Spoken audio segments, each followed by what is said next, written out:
Alice's Adventures in Wonderland, Chapter 7, Who Stole the Tarts? The King and Queen of Hearts were sitting on their thrones when Alice and the Griffin arrived.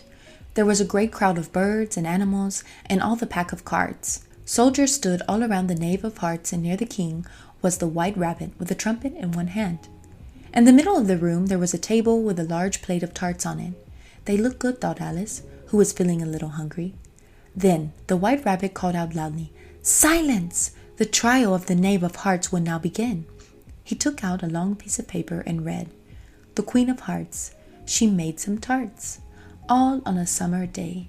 The Knave of Hearts, he stole those tarts and took them all away." "Very good," said the king. "Call the first witness." Alice looked at the jury, who were now writing everything down. It was a very strange jury. Some of the jurymen were animals, and the others were birds. Then the White Rabbit blew his trumpet 3 times and called out, "First witness!" The first witness was the Hatter. He came in with a teacup in one hand and a piece of bread and butter in the other hand. "I'm very sorry, Your Majesty," he said. "I was in the middle of tea when the trial began." "Take off your hat," the king said. "It isn't mine," said the Hatter. "Stolen. Write that down," the king said to the jury. "I keep hats to sell," explained the Hatter. "I don't have a hat myself. I'm a Hatter." "Give your evidence," said the king, "or we'll cut your head off." The Hatter's face turned white. "I'm a poor man, Your Majesty," he began in a shaking voice. Just then Alice had a strange feeling. After a minute or two she understood what it was. "Don't push like that," said the Dormouse, who was sitting next to her. "I'm nearly falling off my seat." "I'm very sorry," Alice said politely. "I'm getting bigger and taller, you see." "Well, you can't do that here," said the Dormouse crossly, and he got up and moved to another seat. The Hatter was still giving evidence, but nobody could understand a word of it. The king looked at the queen, and the queen looked at the executioner. The unhappy Hatter saw this and dropped his bread and butter. "I'm a poor man, Your Majesty," he said again. "You're a very poor speaker," said the king. He turned to the White Rabbit. "Call the next witness," he said. The next witness was the Duchess's cook, who spoke very angrily and said that she would not give any evidence. The king looked worried and told the White Rabbit to call another witness. Alice watched while the White Rabbit looked at the names on his piece of paper. Then, to her great surprise, he called out loudly, "Alice!" "Here!" cried Alice, jumping to her feet. "What do you know about these tarts?" said the king. "Nothing," said Alice. The queen was looking hard at Alice. "Now," she said, "all people a mile high must leave the room." "I'm not a mile high," said Alice, "and I won't leave the room. I want to hear the evidence." "There is no more evidence," said the king very quickly, "and now the jury will—" "Your Majesty," said the White Rabbit, jumping up in a great hurry, "we've just found this letter.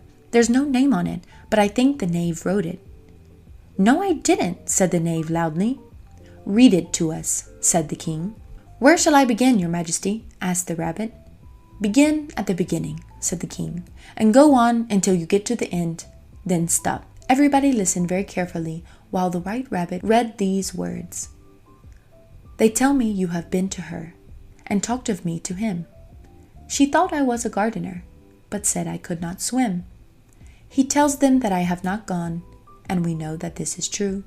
If she decide to hurry on, what will they do to you? I gave her 1, they gave him 2. You gave us 3 or more. They all returned from him to you, but they were mine before." "That's a very important piece of evidence," said the king. He looked very pleased. "Now, the jury must—" "If anybody in the jury can explain that letter," said Alice. She was not afraid of anything now, because she was much bigger than everybody in the room. "I'll give him 6 pence. "It's all nonsense. It doesn't mean anything." The jury busily wrote this down. "She thinks it's all nonsense." "All nonsense," said the king. He read some of the words again. "But said I could not swim." "You can't swim, can you?" he said to the knave. The knave's face was sad. "Do I look like a swimmer?" he said. And he didn't, because he was made of paper.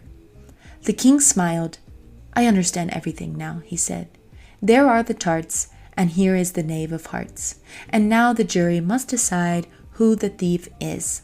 "No, no," said the queen. "Off with his head. The jury can say what it thinks later."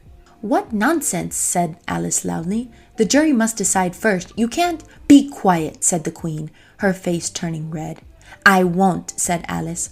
Off with her head, screamed the queen. Nobody moved. It doesn't matter what you say, said Alice. You're only a pack of cards. Then the pack of cards flew up into the sky and began to fall on Alice's face. She gave a little scream and woke up. She was lying next to her sister under the trees, and some leaves were falling on her face. Wake up, Alice dear, her sister said. You've been asleep a long time. Oh, I've had a very curious dream, said Alice, and she told her sister all about the strange adventures in her wonderful dream. That's the end of the book Alice's Adventures in Wonderland. Please share the English Dojo podcast with your friends who are trying to learn English as well. I'll see you in the next episode. Bye!